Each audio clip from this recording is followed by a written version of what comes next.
नमस्कार दोस्तों, आप सभी का स्वागत है हमारे चैनल मैथ्स लोकल में। दोस्तों हम पढ़ने वाले हैं माध्य निकालने के दो तरीके। पहले तरीके हैं कि जब आंकड़े अवर्गीकृत रहे और दूसरी ही तरीका है कि जब वर्गीकृत आंकड़े हो। जब आंकड़े अवर्गीकृत हो और जब आंकड़े वर्गीकृत हो, इसके दो तरीके से हम बनाते हैं माध्य।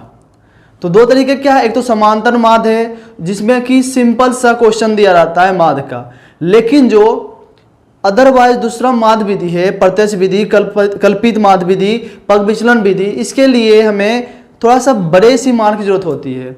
इसमें वर्गीकृत आंकड़े और अवर्गीकृत आंकड़े दोनों की जरूरत पड़ती है, क्योंकि इसके साथ बारंबारता भी आती है। लेकिन जो हम समांतर माध्य बनाते हैं इसमें सिर्फ आंकड़े दिए रहते हैं, हमें सिर्फ माध्य निकालना रहता है, जैसे कि हम औसत निकालते हैं। तो देखिए आज इसको जानते हैं।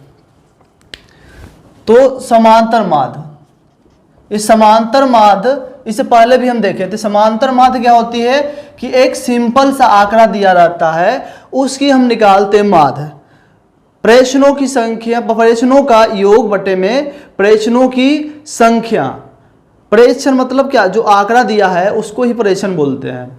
तो ये आंकड़ों का कुल योग बटे में आंकड़ों की संख्या, या फिर बोल सकते हो प्रेषणों की योग बटे में प्रेषणों की संख्या। तो इसका फॉर्मूला क्या हो जाएगा समांतर माध्य का? समांतर माध्य का हो जाएगा आंकड़ों का योग, आंकड़ों का योग, योग मतलब जोड़, समेशन, बाय आंकड़ों की संख्या, आंकड़ों की संख्या।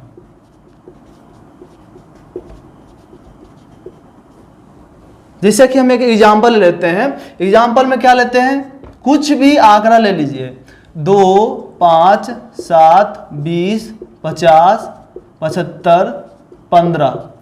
तो हम ये आंकड़े ले लिए, और जो आंकड़े हैं वो वर्गीकृत आंकड़े हैं। कैसा है? ओ वर्गीकृत, ओ वर्गीकृत आंकड़े।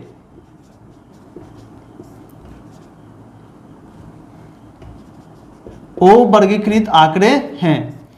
तो अवर्गीकृत आंकड़े क्या होता है? अवर्गीकृत आंकड़े क्या होता है? वर्गीकृत आंकड़े होते हैं कि उसकी एक सीमा होती है, निम्न सीमा से उस सीमा, निचली सीमा से उस सीमा, मतलब कम से ज्यादा जाते हैं। उसके बीच में जो संख्या आती है और वो संख्या कितनी बार आई है उसे कहते हैं बारंबारता। तो इसमें कोई संख्या दिया नहीं, सिर्फ आंकड़ा दे दिया और इसके बारे में बताना है कि ये संख्या कितने बार आ रही है, इसलिए कहलाएगी अवर्गीकृत आंकड़े। और एक साधारण सी आंकड़े दे दिया है। तो माध्य निकालिए इसका, मीन, मीन निकालना है। इसको जोड़ दीजिए सबको, 2 + 5 + 7 + 20 + 50 + 75 + 15। ये हो गया आंकड़ों का कुल योग, आंकड़ों का योग। अब आए में आंकड़ों की संख्या। तो आंकड़े को काउंट करिए, कितने आंकड़े हैं? 1 2 3 4 5 6 7, 7 आंकड़े हैं। तो बाय 7। अब इन सबको जोड़िए, कितना आएगी? 75 15, 75 15 90, 90 50, 140, 140 20, 160, 160 और 160 और 12 2 14, 174। जोड़ के कितना रही है? 174। टोटल योग कितना आया? 174 बाय 7। अगर ये कट जाती है, भाग लग जाती है, तब तो अच्छा बात है, नहीं तो हम दशमलव में ले आएंगे। तो 7 दूनी 14, 7 दूनी 14, 3 4, 7 चौके 28, 5 0, 7 49। तो 24.7 जो आ जाएगी इसका माध्य। कितना आ जाएगी? 24.7। हम यह जान लेते हैं वर्गीकृत आंकड़े और अवर्गीकृत आंकड़े। इसके बाद हम इसके 3 और विधि को निकालेंगे, जानेंगे। तो थोड़ा सा जान लीजिए अवर्गीकृत आंकड़े। आंकड़े के बारे में बताए थे हम। आंकड़े किसी भी प्रकार के हो सकते हैं, उम्र से, खर्च से, बचत से, किसी भी राज्य का हो सकता है, किसी भी देश का हो सकता है, किसी भी क्षेत्र का हो सकता है, किसी स्कूल कॉलेज से हो सकता है, किसी भी बच्चे संबंधित हो सकता है, किसी भी जनगणना संबंधित हो सकता है। मतलब इसकी कोई सीमा नहीं। किसी भी प्रकार का आंकड़ा का हम काउंटिंग इसमें करते हैं, सारणी बनाते हैं, उसका निस्तारण करते हैं, उसका रिप्रेजेंट करते हैं। समझ गए? तो अवर्गीकृत आंकड़े और वर्गीकृत आंकड़े,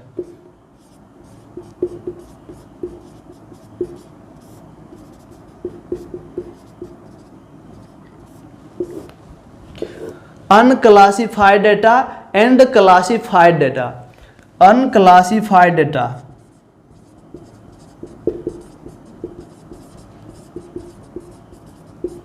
एंड क्लासिफाइड डेटा।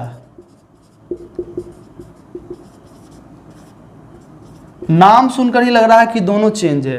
तो जो अवर्गीकृत आंकड़े हैं वो इस प्रकार की आंकड़े रहती है। इसमें सिर्फ आंकड़े दे दिया, लिमिटेशंस वगैरह या फिर बारंबारता इसके साथ नहीं आ रही है। बारंबारता नहीं आ रही है तो ये क्या कहला रही है? अवर्गीकृत आंकड़े। लेकिन एक स्थिति होती है कि अवर्गीकृत आंकड़े के साथ भी बारंबारता देती है, लेकिन आप क्वेश्चन पर डिपेंड कर रहा है। जैसे कि इस क्वेश्चन में नहीं दिया बारंबारता, लेकिन हो सकता है कि अवर्गीकृत आंकड़े रहे, अवर्गीकृत आंकड़े रहे और उसके साथ बारंबारता भी आए। और वर्गीकृत आंकड़े में क्या होता है? वर्ग भी आता है और इसका बारंबारता भी आता है।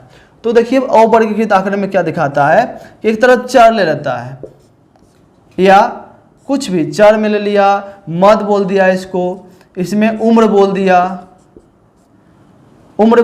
खर्च बोल दिया, कुछ भी बोल देगा।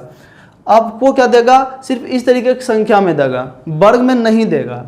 तो इसे लिख दीजिए, जैसे कि हम ले लिए 7, 8, 10, 12, इस तरीके से अगर आता है तो ये सिर्फ आ गया अवर्गीकृत आंकड़े में। दूसरा क्या आ जाएगा? दूसरा आ जाएगा इसका बारंबारता। इसके साथ बारंबारता भी आनी चाहिए। अगर बारंबारता नहीं आती है तो हम सिंपल माध्य विधि का प्रयोग कर सकते हैं। इसमें बारंबारता क्या आनी चाहिए? बारंबारता मतलब होता है कि कोई संख्या कितनी बार आई है। जैसे कि इसमें खर्च ले रहे हैं तो ये खर्च कितने बार आया है और कितने व्यक्तियों को लिया गया। बारंबारता, बारंबारता। और इसमें उम्र भी है। तो उम्र अगर 7 दे रहा है, 7 वर्ष, तो 7 वर्ष कितनी व्यक्तियों का है? 7 वर्ष जो है कितनी व्यक्तियों का है, वही होता है बारंबारता। खर्च जो है 7 रुपया कितने व्यक्ति किया, वो है बारंबारता। मद और चर दोनों एक ही चीज़ें हैं कि हम इसको लिख सकते हैं कि खर्च कितना हुआ, मद। तो मद बोल देता है, एक तरह का क्या बोलते हैं इसे, एक वेरिएशन बता देता है कि इस तरीके का वेरिएशन दिया है, समझ गया ना। तो 7 कितने बार आया हम खुद के मन से ले लेते हैं क्योंकि क्वेश्चन तो है नहीं यहाँ। तो 7 लेते हैं, 8 बार आया, 8 10 बार आया है, 10 15 बार आया है और 12 14 बार आया है। तो ये हो गई बारंबारता। अब आते हैं वर्गीकृत आंकड़े में। वर्गीकृत आंकड़े क्या होते हैं? वर्गीकृत आंकड़े में वर्ग अंतराल होता है। वर्ग अंतराल को ही वर्ग भी बोलते हैं। वर्ग मतलब क्या होता है? वर्ग मतलब 2 सीमा आनी चाहिए, ऊपरी सीमा, निचली सीमा, या फिर निम्न सीमा या उच्च सीमा, यानी कम से ज़्यादा जाना चाहिए, कम से ज़्यादा जाना चाहिए। तो इसमें ले लीजिए वर्ग अंतराल, वर्ग या वर्ग अंतराल, वर्ग अंतराल, वर्ग या वर्ग अंतराल। तो वर्ग अंतराल क्या होता है? कम से ज़्यादा जाता है, कम से ज़्यादा। अगर लेते हैं हम तो ये क्या हो जाएगा? 4 से 5, 5 से 6, 6 से 7, 7 से 8, 8 से 9। इसकी जगह पर देखिए 4 से 10 भी लिख सकते थे। तो जो अंतर होता है इसका गैप बराबर बराबर लेना होता है। इसे यहाँ 4 से 5 लिए, फिर 5 से 6 लिए, तो अंतर कितना आ रहा है? 1 आ रहा है। 4 का 5 का अंतर कितना है? 1। तो इसको बोलते हैं वर्ग माप। जो इसका अंतर होता है उसे बोलते हैं वर्ग माप। वर्ग की लंबाई, वर्ग की लंबाई, लेंथ ऑफ क्लास। इसका इंग्लिश क्लास होता है, यहाँ पर स्क्वायर नहीं होता है। और वर्ग अंतराल का इंग्लिश होता है क्लास इंटरवल। समझ गए यहाँ पर क्या होता है वर्ग। अब वर्ग आया तो इसकी बारंबारता भी आएगी। बारंबारता मतलब कि अगर हम इसको एज से रिलेटेड करें, एज से रिलेट करें, खर्च से रिलेट करें, या फिर बचत से रिलेट करें कि 4 से 5 रुपया के बीच जो बचत हुआ वो कितने व्यक्तियों के बीच हुआ, कितने व्यक्ति को 4 से 5 रुपया बचत हुआ, कितने व्यक्ति को 5 से 6 रुपया बचत हुआ, ये बताना है। तो मान लीजिए कुछ भी ले लीजिए, इसमें क्या फ़र्क जा रहा है, क्वेश्चन तो है नहीं, खुद के मन से ले रहे हैं। तो 4 से 5 रुपये के बीच में कितने व्यक्ति का खर्च आया? 7 व्यक्ति मान लीजिए।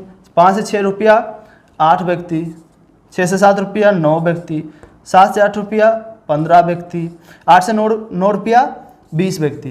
तो इस तरीके से हम बारंबारता ले लिए। तो ये हो गया क्लासिफाइड आंकड़े का डेटा और ये हो गया अनक्लासिफाइड डेटा। अब क्लासिफाइड अनक्लासिफाइड में कोई दिक्कत नहीं रहा। अब देखिए दोस्तों, जो ये वर्ग अंतराल है, ये वर्ग अंतराल 2 तरह की होती है। वर्ग अंतराल कितने तरह की होती है? 2 तरह की होती है। एक होती है समावेशी वर्ग अंतराल और एक होती है अतिव्यापी वर्ग अंतराल। तो इसे पहले हम जान लेते हैं और उसके बाद आगे की विश्लेषण करेंगे।